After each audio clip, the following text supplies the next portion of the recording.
praise and honor to God for truly He is so good. This is a miracle right here. Early this year in March, he was diagnosed with throat cancer, and it was a hard pill for him to swallow because the first thing he said was, "I never smoked." But he finished treatment in August, and as we were going through treatment, they were telling us the tumor had shrank, it was gone, he was cancer-free, and then he had a follow-up visit, and they saw something. And so they called us in and told us that he needed to have a surgical biopsy, and that's what they have to put you under. And our beautiful cousin Sheila, if I'm wrong on any of this medical terminology, just shout it out. But so we went in the Friday, I'll never forget, it was the Friday of the Stephen conference, and we came in, went in the hospital early that morning, and they beat us there. Sheila and her husband, they have been rocks.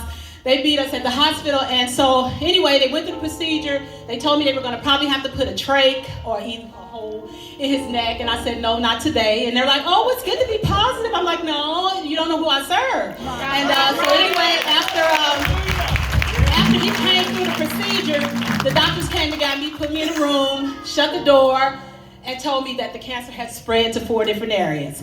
And of course, the human side of me was just like, in disbelief. I'm like, a hard pill to swallow. But I said, I don't believe that. I just don't believe that. And so they were like, what are you going to do? I said, I know exactly what I'm going to do. I'm going to believe the report of the Lord. And I didn't tell David. We didn't get home that night until almost 9 o'clock. Everything was delayed all that day. And so I told him, I said, what they told me, and he said, first thing he said was, I don't believe it. And I said, that's all I needed to hear. As long as you're on one accord, husbands, wives, I encourage you to stay on one accord. As long as you're a combined force, the enemy cannot be victorious. And so anyway, I went on a fast, and I said, I'm going to believe God for a good report. And so, but remember this, as soon as you declare within your mind that you're going to trust God, the enemy's going to come. He's going to show his face. And it was Wednesday at midnight. David woke me up. Blood was everywhere. I mean, it was like a horror movie. I mean, he had been spitting up blood. It was all in the bed, all in the bathroom, just everywhere. And so I called 911. The paramedics came. It was like 4 of them, big guys. And they got to our bedroom door, and they just like stopped. And I'm like, surely they've seen worse than this. But they hadn't seen Cody.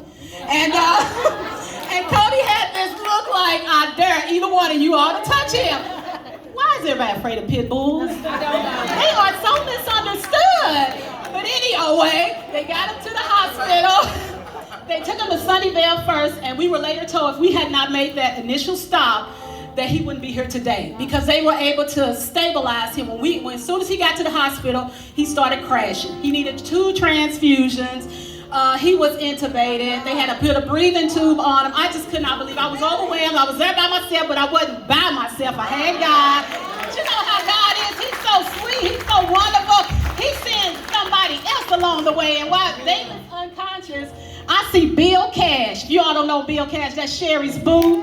He's walking down the hall, and then I saw Sherry's mama, and Bill Cash told me he's going to be all right. And just that encouragement from him, that just sent me on the way. So anyway, they had to care flight him to UT. By the time we got to UT, the doctors were already ready for him and going to take him to ICU. But in the meantime, they had pulled up his history report, his medical records. Now, mind you, I still have not got news about that surgical biopsy, okay? We still had not gotten news, whether, positive, negative. And so anyway, emergency, the doctor said, well, I noticed you had a surgical biopsy last Friday. And we were like, yeah, but we never got the results. He said, well, I got the results right here. And I said, well, what are they? And he said, no cancer.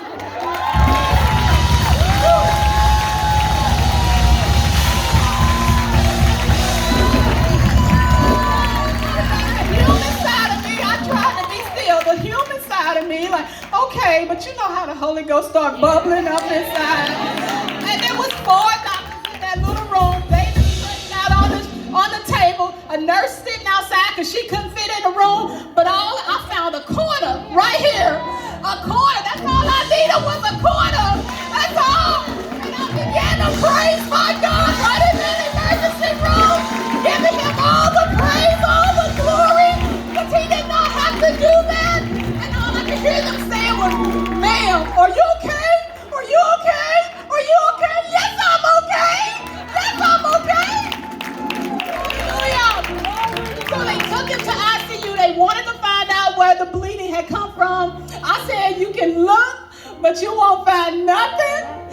when my God heals, he heals completely. He don't just heal the toenail and not the toe, the eyelash and not the eye. He heals completely. Hallelujah. I thank God. Hallelujah that he is standing here cancer free. He has to put some more weight on his body. I understand that. But that's okay. We can work with that. My God's healing. You know, only one person. I thought about the story in the Bible where one came back and thank God for healing. It was one person on the medical staff. She just kept staring at me and staring at me. And I'm like, what is this woman staring at me? And she finally just came around the room and hugged me. She said, I just see it all over you. I don't know what it is, but I see it all over you. I said, it ain't nothing but God, because you don't want to catch God on a bad day. I said, so that is definitely God that you see. And I know God has completely touched and healed his body. I didn't mean to take up all this time, but my God is so great to us. He has just, throughout this whole process, he has done a miracle work. And the doctors have been shaking their head because they said it looked, it smelled, it acted, and everything about it said cancer. And they still do not understand what happened, but we all know what